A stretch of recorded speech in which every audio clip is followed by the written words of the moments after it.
बिहार के मुख्यमंत्री ने जनसंख्या नियंत्रण पर विधानसभा में सरकार का पक्ष रखते हुए ऐसी बात कह दी जो पूरे देश में चर्चा का विषय बन गई है। शादी, दुल्हन, अंदर, बाहर, इस तरह के शब्दों से सजे वाक्य ने महिलाओं को ही नहीं बल्कि पुरुष वर्ग को भी आक्रोशित कर दिया है। 2 दशक से बिहार सरकार का नेतृत्व करने वाले इंजीनियर नीतीश कुमार ने विधानसभा में जनसंख्या नियंत्रण पर दिए जा रहे अपने वक्तव्य के दौरान जो बातें कही, उससे न केवल महिलाओं का बल्कि विधानसभा में बैठे पुरुषों का सिर भी शर्म से झुक गया।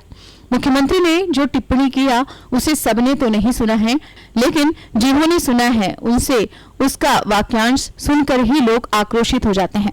नीतीश कुमार जैसा पढ़ा लिखा और मुख्यमंत्री जैसे ओहदे पर बैठा व्यक्ति ऐसा भी बोल सकता है, ये कल्पना से बाहर था। लेकिन नीतीश ने बोला तो है। आप भी सुनना चाहते होंगे कि उन्होंने ऐसा क्या बोल दिया कि बवाल हो गया। ना चाहते हुए भी हम आपको नीतीश कुमार का वह बयान सुनाते हैं जो उन्होंने गत दिनों बिहार विधानसभा में व्यक्त किया था। पढ़ लेगी लड़की और वो जब शादी होगा लड़का लड़की में, तो जो पुरुष है वो तो रोज रात तो उसी में और पैदा हो जाता है। और लड़की पढ़ लेती है तो हमको मालूम था कि वो, लेकिन अंतिम उसको करता तो है।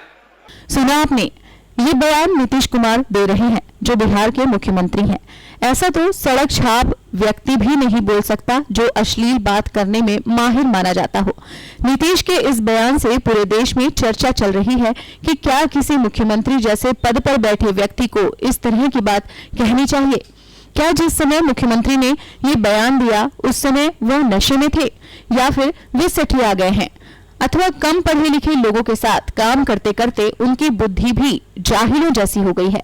आइए सुनते हैं छत्तीसगढ़ की ऊर्जाधानी कोरबा के लोग इस विषय में क्या कहते हैं। सुनने के बाद ऐसा लगा जैसे मानसिक स्थिति अब मुख्यमंत्री नीतीश कुमार जी की पूरी खराब हो चुकी है और इतने जवाबदारी के पद में रहने के बाद अगर कोई व्यक्ति इस प्रकार के घिनौने अश्लील बयान देता है तो माफ़ी तो उनकी वहीं मानी जाएगी कि वो अपने पद से इस्तीफा दे दें। उनका ये बयान बहुत ही घटिया है, असभ्य आचरण का प्रतीक है। एक परिपक्व राजनेता होने के नाते और महिलाओं की उपस्थिति में उन्होंने जनसंख्या नियंत्रण को लेकर के ये जो भी बयानबाजी की है वो कहीं ना कहीं उनकी छोटी सोच को दर्शाता है। और बिहार जैसे बड़े राज्य के मुख्यमंत्री को ऐसी असभ्य बातें करना शोभा नहीं देता। नीतीश कुमार जी इंजीनियरिंग की डिग्री प्राप्त किए हुए हैं, लेकिन उनके इस बयान से कहीं भी ऐसा नहीं लगता कि वह शिक्षित हैं। और मुझे तो ऐसा लगता है कि वह अपना मानसिक संतुलन खो बैठे हैं और उनको अब मुख्यमंत्री जैसे पद पर रहने का नैतिक अधिकार नहीं है। और आने वाले लोकसभा में इसका बहुत ही विपरीत असर पड़ेगा बिहार में आने वाले लोकसभा चुनाव में। देखिए, सबसे पहले तो उस बयान से काफ़ी वो दुर्भाग्यजनक है। उस तरह से बयान सार्वजनिक रूप से या कैसे भी हो तो देना ही नहीं चाहिए।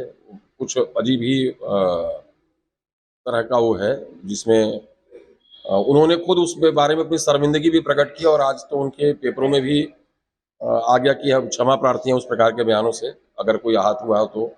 और वाकई में उससे वैसा बयान नहीं देना चाहिए।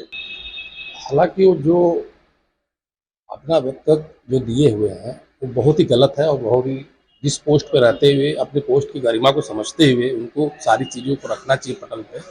मगर हमें उनकी बातों से अंदर तक वो लगा है, घात लगा है कि महिलाओं के बारे में अगर ऐसा सोचते हैं तो आने वाले लोग क्या कहेंगे। तो इसलिए हम उनकी जो भी है उनकी निंदा करते हैं।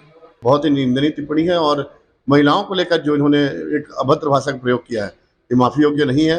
ये चाहे किसी भी देश के किसी भी राज्य के मुख्यमंत्री या देश के प्रधानमंत्री अगर ऐसी बातें करते हैं तो सत्ता में रहने के लायक नहीं है। इनकी बुद्धि, इनकी शिक्षा, इनकी मानसिकता को दर्शाता है। नीतीश कुमार जी एक ऐसे व्यक्ति हो गए हैं जिनकी बुद्धि छिन्न हो गई है, जिनकी बुद्धि समाप्त हो गई है।